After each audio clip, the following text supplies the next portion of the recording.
A unificação italiana foi um processo político e militar complexo que se estendeu ao longo do século XIX e culminou na transformação de uma península fragmentada num Estado-nação unificado, o Reino da Itália.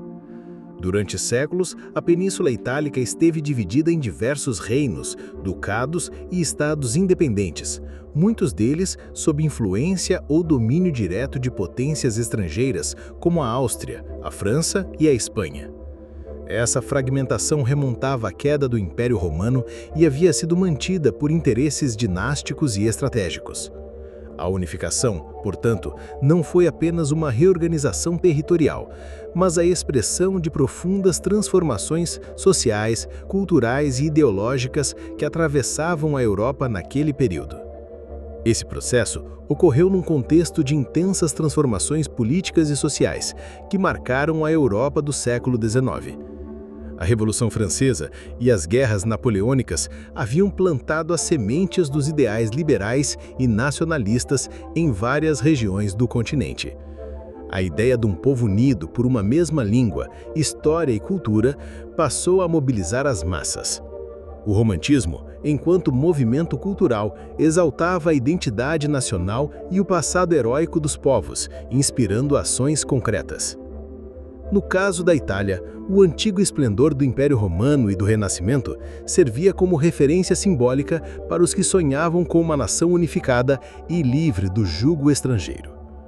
A Península Itálica encontrava-se na primeira metade do século XIX sob forte influência austríaca, especialmente na região norte, onde o Reino Lombardo-Vêneto era uma possessão direta do Império Austríaco. Além disso, o centro da península estava sob o controle dos estados pontifícios, cuja autoridade se confundia com o poder espiritual do papado, e o sul era dominado pelo Reino das Duas Sicílias, governado pela dinastia Bourbon. A presença de tantas entidades políticas distintas tornava a ideia de unificação um desafio monumental, que exigiria não apenas vontade política, mas também ação militar coordenada e apoio popular. Um dos primeiros grandes articuladores da unificação foi Giuseppe Mazzini, pensador republicano e fundador da organização Jovem Itália. Mazzini defendia a criação de uma república unificada italiana por meio de levantes populares e apelava diretamente ao patriotismo dos jovens. Suas ideias, embora consideradas radicais por muitos contemporâneos, foram fundamentais para disseminar o ideal de unidade nacional entre as camadas médias e populares.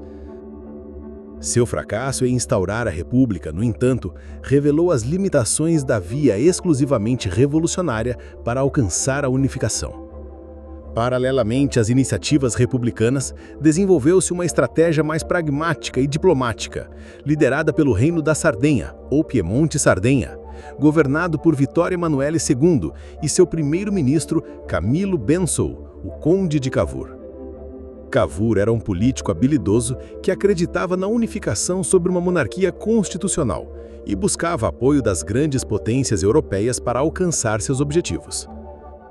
Por meio de alianças estratégicas, como a que firmou com a França de Napoleão III durante a Guerra da Crimeia, e posteriormente com o apoio militar francês contra a Áustria na Batalha de Solferino, em 1859, Cavour conseguiu anexar importantes regiões do norte italiano. Enquanto Cavour atuava na esfera diplomática e institucional, Garibaldi, um dos mais carismáticos líderes militares da época, conduzia campanhas armadas no sul da Itália. Com seu famoso grupo de 1000 voluntários, os Camisas Vermelhas, Garibaldi partiu da Sicília e, numa impressionante sequência de vitórias, conquistou o Reino das Duas Sicílias em 1860. Em vez de proclamar uma república, como seria de se esperar de um revolucionário, Garibaldi entregou os territórios conquistados a Vittorio Emanuele II, reconhecendo a necessidade de união sob uma monarquia para consolidar a unidade italiana. Apesar desses avanços, a unificação ainda não estava completa. Restavam os estados pontifícios e a cidade de Roma, protegidos por tropas francesas, além da região do Vêneto, ainda sob domínio austríaco. Em 1866, com o apoio da Prússia na guerra contra a Áustria, o Reino da Itália anexou o Vêneto. Finalmente, em 1870, após a derrota de França na Guerra Franco-Prussiana e a retirada das tropas que protegiam o Papa, o exército italiano entrou em Roma, completando simbolicamente o processo de unificação. Roma foi proclamada a capital do novo Estado italiano em 1871. A unificação italiana, no entanto, não foi um processo homogêneo nem plenamente democrático. Muitas regiões foram incorporadas ao novo reino sem plebiscitos verdadeiramente livres e persistiram grandes desigualdades entre o norte industrializado e o sul agrário, conhecido como Mezzogiorno. A tensão entre os ideais republicanos e a solução monárquica também permaneceu como herança do processo, influenciando a política italiana nos anos subsequentes. Além disso, a oposição do papado à perda do poder temporal gerou um conflito de décadas entre o Vaticano e o Estado italiano. Outros personagens também desempenharam papéis importantes nesse período, como Daniele Manin, que liderou a efêmera República de Veneza em 1848, e Carlo Pisacane, mártir do republicanismo italiano. A contribuição dos intelectuais e escritores como Alessandro Manzoni também foi essencial na formação de uma identidade nacional.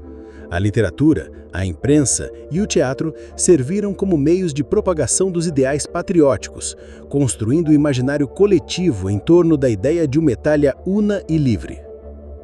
Assim, a unificação italiana foi fruto de um entrelaçamento entre a ação de estadistas, revolucionários, intelectuais e das massas populares. Longe de ser um movimento linear ou pacífico, foi marcado por conflitos armados, manobras diplomáticas, disputas ideológicas e concessões pragmáticas. O nascimento do Reino da Itália em 1861 e sua consolidação ao longo da década seguinte representou não apenas a concretização de um sonho secular, mas também o início de novos desafios para a construção de uma nação moderna e coesa.